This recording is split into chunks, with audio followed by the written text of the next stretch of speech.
بسم اللہ الرحمن الرحیم۔ عزیز طلبہ السلام علیکم۔ سیکنڈ ایئر اردو کے 27ویں لیکچر کے ساتھ فاروق احمد حاضر خدمت ہے۔ عزیز طلبہ 26ویں لیکچر میں ہم نے سبق مولوی نذیر احمد دہلوی کا پہلا حصہ پڑھا تھا، جس میں ہم نے بات یہاں پر چھوڑی تھی کہ مولوی عبد القادر کی بیٹی کو وہ بہلاتے تھے، ان کے گھر کے کام کاج کر دیا کرتے تھے، اور قدرت کا ظریفانہ مذاق یہاں سے تو دیکھیے کہ وہی لڑکی بعد میں مولانا کی بیوی بنی۔ اس سے آگے والا پیراگراف پیج نمبر 78۔ مولوی نذیر احمد بڑے غیور آدمی تھے، یعنی مولوی نذیر احمد دہلوی غیرت مند آدمی تھے۔ غیرت مند آدمی اس کو کہتے ہیں جو حمیت رکھتا ہو، حوصلہ رکھتا ہو، جرأت رکھتا ہو۔ سسرال والے خاصے مرفع الحال تھے، مرفع الحال خوشحال، آسودہ، مالی طور پر مطمئن، مگر انہوں نے اسے گوارا نہ کیا، یعنی مولوی نذیر احمد دہلوی کو یہ بات پسند نہ آئی کہ سسرال والوں کے ٹکڑوں پر پڑ رہے ہیں، کہ سسرال والوں کے ہاں پلتے رہیں، گھر جوائی بن کر رہے ہیں، گھر داماد بن کر رہے ہیں۔ تو انہوں نے اس بات کو پسند نہ کیا۔ جب ان کی شادی ہوئی تو غالباً 15 روپے کے ملازم تھے۔ تو عزیز طلبہ، یہ معروضی میں آپ سے پوچھا جاتا ہے کہ مولوی نذیر احمد دہلوی کی جب شادی ہوئی ان کی تنخواہ کتنی تھی؟ 15 روپے۔ اصل میں وہ زمانہ سستا زمانہ تھا، روپے کی ویلیو اور قدر تھی، اور فی زمانہ یہ عجیب و غریب بھی لگتا ہے کہ 15 روپے ماہوار پہ بھی کوئی کام کرتا ہوگا۔ ایک شاعر نے کہا تھا کہ وہ زمانہ اس طرح کا تھا کہ مٹھی میں پیسے جاتے تھے، تھیلے میں شکر آتی تھی۔ مٹھی میں پیسے جاتے تھے، تھیلے میں شکر آتی تھی۔ اب فی زمانہ یعنی موجودہ زمانہ ایسا ہے کہ تھیلے میں پیسے جاتے ہیں، مٹھی میں شکر آتی ہے، یعنی روپے کی ویلیو اور قدر کم ہو گئی۔ اس لیے وہ 15 روپے عجیب لگتے ہیں کہ ماہوار 15 روپے۔ اسی میں الگ ایک کھنڈلا لے کر رہتے تھے۔ کھنڈلا ایک چھوٹا سا مکان، بوسیدہ مکان، جھونپڑا۔ میں نے بڑی بوڑھیوں سے سنا ہے کہ ان کے گھر میں صرف ایک ٹوٹی ہوئی جوتی تھی۔ کبھی بیوی ان لیتروں کو ہلگا لیتی، کبھی میاں، یعنی یہ جو پھٹے پرانے جوتے تھے، لیتر کہا گیا ہے۔ ہلگا لینا، ویسے جوتا پہننا ہوتا ہے، پہن لینا، لیکن اگر جوتا ٹوٹا ہوا ہو تو بامانی لٹکا لینا، کہ ٹوٹے ہوئے جوتے کا ربط پاؤں سے زیادہ زمین کے ساتھ رہتا ہے۔ دلی کالج سے فارغ التحصیل ہونے کے بعد، یعنی دلی کالج سے اپنی تعلیم مکمل کرنے کے بعد انہیں کوئی سرکاری ملازمت نہیں ملی تو سخت برہم ہوئے، بہت زیادہ ناراض ہوئے۔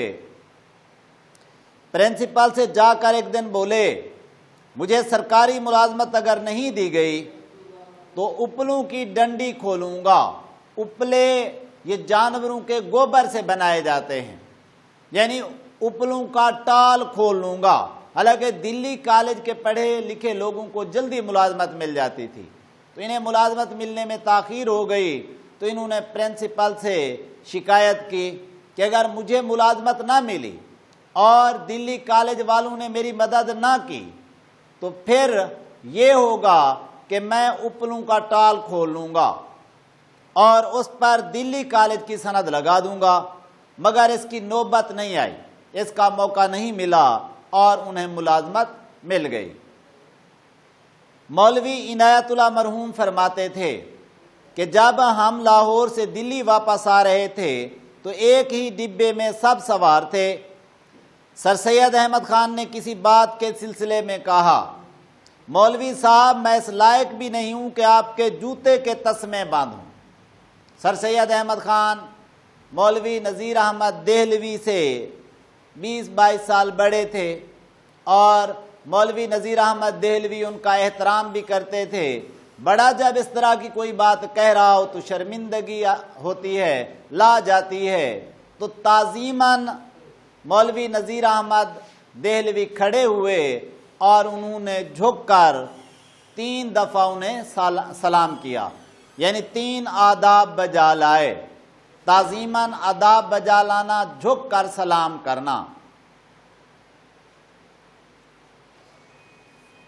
سر سید احمد خان عمر میں مولوی نذیر احمد سے 20-22 سال بڑے تھے۔ یہ معروضی میں آپ سے پوچھا جا سکتا ہے کہ ان کی عمر کتنی زیادہ تھی؟ 20-22 سال۔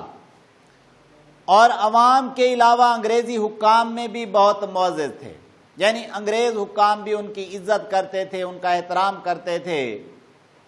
مولوی نذیر احمد بھی ان کی بڑی عزت کرتے، یعنی کہ ان کی سر سید احمد خان کی، اور دامے درمے قدمے سخنے ان کی مدد کرتے۔ یہ دامے درمے قدمے سخنے محاورتاً بولا جاتا ہے، یعنی ہر طرح سے ہر قسم کی مدد۔ ویسے دام اور دامے درمے روپے پیسے کے حوالے سے، قدمے سخنے یعنی چل کر اگر ان تک کوئی کام نمٹانا ہے یا گفتگو کے ذریعے ان کی کوئی ہیلپ کرنی ہے، مدد کرنی ہے، ہر طرح سے ان کی مدد کرنے کے لیے تیار رہتے تھے۔ ایک دفعہ علی گڑھ کالج میں، یہ علی گڑھ کالج سر سید احمد خان نے 1877 عیسوی میں قائم کیا۔ اس کا مخفف ہے MAO کالج علی گڑھ، اور مکمل نام ہے محمدن اینگلو اورینٹل کالج علی گڑھ۔ اور یہی کالج سر سید کی وفات کے بعد، یعنی 1920 عیسوی میں، سر سید کی وفات ہے 1998 عیسوی کی، 1920 عیسوی میں ٹھیک 22 سال بعد نواب محسن الملک اور وہاں پر کام کرنے والے دوسرے اساتذہ کی محنت سے مسلم علی گڑھ یونیورسٹی بنا۔ تو اس زمانے میں ایک ہندو محاسب نے، خازن نے، خزانچی نے، منشی نے، حساب کتاب رکھنے والے نے لاکھوں روپے کا غبن کیا، لاکھوں روپے کا فراڈ کیا، اور کالج جاری رکھنا محال ہو گیا۔ یعنی اب کالج کے جو مصارف تھے وہ ادا نہیں ہو سکتے تھے، بہت مشکل ہو گیا کالج کو چلانا۔ اس خبر کو سن کر مولوی نذیر احمد دلی سے علی گڑھ پہنچے اور ہر طرح کی ڈھارس بندھائی، ہر طرح کی تسلی دی۔ بولے اگر روپے کی ضرورت ہو تو یہ روپیہ اس وقت موجود ہے، لے لو، اور بھی دوں گا، اور اگر کسی خدمت کی ضرورت ہو تو میں حاضر ہوں، یعنی اگر آپ روپیہ پیسہ چاہتے ہیں تو میں دینے کے لیے تیار ہوں، اور اگر کسی خدمت کی ضرورت ہے تب بھی حاضر ہوں۔ اور یہ روپیہ بھی نہیں، فی الحال اتنا بندوبست ہو سکتا تھا، اگر زیادہ رقم کی ضرورت ہے تو اور بھی دوں گا، یعنی ان کے اخلاص کو یہ بات ثابت کر رہی تھی۔ سر سید اس خلوص سے بے حد متاثر ہوئے۔ مولوی نذیر احمد علی گڑھ کے لیے چندہ اگاہنے کے سلسلے میں، یعنی چندہ اکٹھا کرنے کے سلسلے میں بہت کارآمد آدمی تھے، مفید آدمی تھے، کام کے آدمی تھے۔ اس لیے جہاں تک ممکن ہوتا سر سید انہیں اپنے دوروں میں ساتھ رکھتے، یعنی جہاں کہیں بھی کوئی جلسہ ہوتا، تقریب ہوتی، کوئی محفل ہوتی، سر سید مولوی نذیر احمد دہلوی کو بھی ساتھ لے لیتے تھے اور ان سے تقریریں کراتے۔ نذیر احمد کی قوت تقریر کے متعلق کہا جاتا ہے کہ انگلستان کا مشہور مقرر برک، تو اس کو آپ نے انڈر لائن کر لینا ہے، برک کو، کہ کس انگریز وائز یا خطیب کا نام سبق مولوی نذیر احمد دہلوی میں آیا ہے، تو وہ برک۔ برق بھی ان سے زیادہ مؤثر تقریر نہیں کر سکتا تھا، یعنی زیادہ اثر کرنے والی تقریر نہیں کر سکتا تھا۔ نذیر احمد کی قوت تقریر کے متعلق یہ بات بہت سے لکھاریوں نے تسلیم کی ہے۔ اب بھی اگلے وقتوں کے لوگ جنہوں نے مولوی صاحب کے لیکچر سنے ہیں، یعنی ان کے اسباق سنے ہیں، ان کی تقاریر سنی ہیں یا پھر ان کے وعظ سنے ہیں، کہتے ہیں کہ یا تو ہم نے ڈپٹی صاحب کو دیکھا۔ اب ڈپٹی سے مراد کون ہے؟ یہی مولوی نذیر احمد دہلوی۔ ان کو مولوی نذیر احمد دہلوی بھی کہتے ہیں، ڈپٹی نذیر احمد بھی کہتے ہیں۔ یا اب اخیر میں بہادر یار جنگ مرحوم کو دیکھا۔ بہادر یار جنگ مرحوم حیدرآباد دکن کے ایک نواب کو دیکھا کہ سامعین پر جادو سا کر دیتے، یعنی سننے والوں پر سحر طاری ہو جاتا تھا اور وہ ان کی بات کو بڑی توجہ سے سنتے تھے اور جو کام ان سے چاہتے لے لیتے، جب چاہا انہیں ہنسا دیا اور جب چاہا ان کی جیبیں خالی کرا لیں، اور عورتوں کے زیور تک اتروا لیا کرتے تھے، یعنی اس انداز میں تقریر کرتے تھے۔ تو تقریر کرنے کا انداز ہر ایک کو متاثر کرتا تھا، یہاں تک کہ خواتین اپنے زیور تک بھی چندے میں دینے کے لیے تیار ہو جاتی تھیں، حالانکہ خواتین کو زیورات سے زیادہ کسی اور چیز سے الفت اور محبت ہے ہی نہیں۔ مولوی نذیر احمد عربی میں غیر معمولی استعداد رکھتے تھے، غیر معمولی بہت زیادہ استعداد، صلاحیت، قابلیت، یعنی عربی کے بہت بڑے ماہر عالم تھے، قابل عالم تھے۔ کئی سالوں سے لوگوں کا ان پر تقاضا تھا، یعنی کئی سالوں سے لوگ اصرار کر رہے تھے، ضد کر رہے تھے کہ قرآن مجید کا ترجمہ کرو، یعنی آپ کو عربی اتنی اچھی آتی ہے، آپ عربی کی گرامر بھی جانتے ہیں، آپ عربی زبان بھی جانتے ہیں، آپ عربی کی تاریخ بھی جانتے ہیں، تو آپ کو قرآن مجید کا ترجمہ کرنا چاہیے۔ مگر وہ پس و پیش کرتے، پس و پیش کرنا، ٹال مٹول کرنا، ہیلے بہانے بنانا، آئیں بائیں شائیں کرنا، نہیں جی یہ مجھ سے نہیں ہوتا، اور کہتے کہ یہ کام ان لوگوں کا ہے جو خدمت دین میں اپنی ساری عمر صرف کر چکے ہیں، یعنی دین کی خدمت جنہوں نے ساری زندگی کی ہے وہ یہ کام کریں تو کریں، یہ میرا کام نہیں ہے۔ مگر جب پینشن لے کر وہ دلی آ گئے، پینشن گورنمنٹ کی ملازمت مقرر کرنے کے بعد، گورنمنٹ کی ملازمت مکمل کرنے کے بعد جو رقم سرکاری اہلکار کو دی جاتی ہے، ملازم کو دی جاتی ہے اس کی ریٹائرمنٹ پر، وہ رقم پینشن کہلاتی ہے۔ وہ دلی آ گئے تو تفسیر کا ترجمہ شروع کیا۔ یہ تفسیر کی کتاب تھی، عربی زبان میں تھی، کہیں قرآنی آیات بھی تھیں، ان کا بھی اردو میں ترجمہ کرنا پڑتا، اور اس سلسلے میں اکثر آیات قرآنی کا ترجمہ بھی کرنا پڑا۔ اس سے انہیں اندازہ ہوا کہ یہ کام اتنا دشوار نہیں ہے، یعنی یہ چیز انہیں پتہ چل گئی کہ یہ کام کوئی اتنا مشکل نہیں ہے، جتنی کہ طبیعت میں ہچکچاہٹ ہے، یعنی پریشانی ہے، اضطراب ہے۔ چنانچہ کئی مولویوں اور عالموں کے مشوروں سے انہوں نے قرآن مجید کا ترجمہ کرنا شروع کیا۔ ایک ایک لفظ پر رد و قضا ہوتی، رد و قضا، بحث، مباحثہ، تکرار، کس لفظ کے معنی کیا ہیں اور سیاق و سباق کے مطابق یا متن کے مطابق اللہ تبارک و تعالیٰ کی مرضی کیا ہے، اس لفظ کو کن معنوں میں استعمال کرنا چاہیے۔ ویسے رد کہتے ہیں دور کرنے کو، اور قدح کہتے ہیں پیالے کو۔ رد و قدح ادھر بامانی بحث و تکرار۔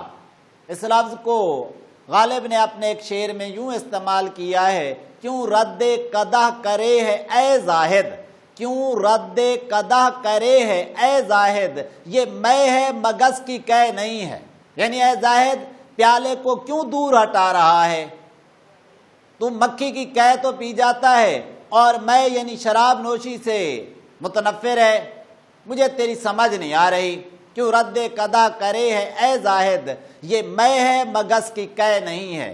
اور اسی سے یہ محاورہ ہے رد و قضا، یعنی بحث مباحثہ کرنا، تکرار کرنا، اور بالآخر آخر کار ایک رائے ہو کر ترجمہ لکھ لیا جاتا۔ ترجمہ مکمل ہونے کے بعد ایک نابینا، یعنی جو دیکھنے کی صلاحیت نہ رکھتا تھا، جید عالم کو، یعنی ایک قابل عالم کو، ایک ماہر عالم کو پڑھ کر سنایا گیا۔ یہ بھی اللہ تبارک و تعالیٰ کی ایک قدرت ہے، یہ فطرت کا اصول ہے۔ اگر کسی سے کوئی نعمت چھن جاتی ہے تو اس کے بدلے میں نعم البدل کے طور پر، متبادل کے طور پر اللہ تبارک و تعالیٰ اس فرد کو اس سے کوئی اور زیادہ اضافی خوبی عطا کر دیتا ہے۔ تو اکثر جو نابینا لوگ ہوتے ہیں ان کا حافظہ بہت زیادہ تیز ہوتا ہے۔ اور ایک اور عالم کو نظر ثانی کے لیے باہر بھیجا گیا۔ جب کاپیوں کی تصحیح ہوئی، یعنی جو کاپیاں لکھی گئی تھیں ان کی درستی ہوئی اور پروف دیکھے گئے، ثبوت دیکھے گئے، تب بھی ان میں ترمیم کی گئی، پروف ریڈنگ کی گئی۔ تو کہیں اگر تبدیلی کرنی تھی، کہیں متبادل لفظ لانا تھا تو یہ ترمیم کی گئی، بدلاؤ کیا گیا، اور جب تک اس کی طرح سے پورا اطمینان نہیں ہو گیا، اسے شائع نہیں کیا گیا، اسے چھاپا نہیں گیا۔ اس میں 2.5 سال لگ گئے۔ تو عزیز طلبہ، 2.5 سال کو آپ انڈر لائن کر لیں گے۔ یہ معروضی میں آپ سے پوچھا جا سکتا ہے کہ کتنے عرصے میں یہ ترجمہ مکمل ہوا، مگر ترجمہ بھی ایسا شستہ و رفتہ اور با محاورہ ہوا، یعنی بات سمجھ آتی تھی، طرز بیان سادہ عام فہم ہے کہ اب پچھلے 50 برس میں کوئی اور ترجمہ اسے بہتر شائع نہیں ہو سکا۔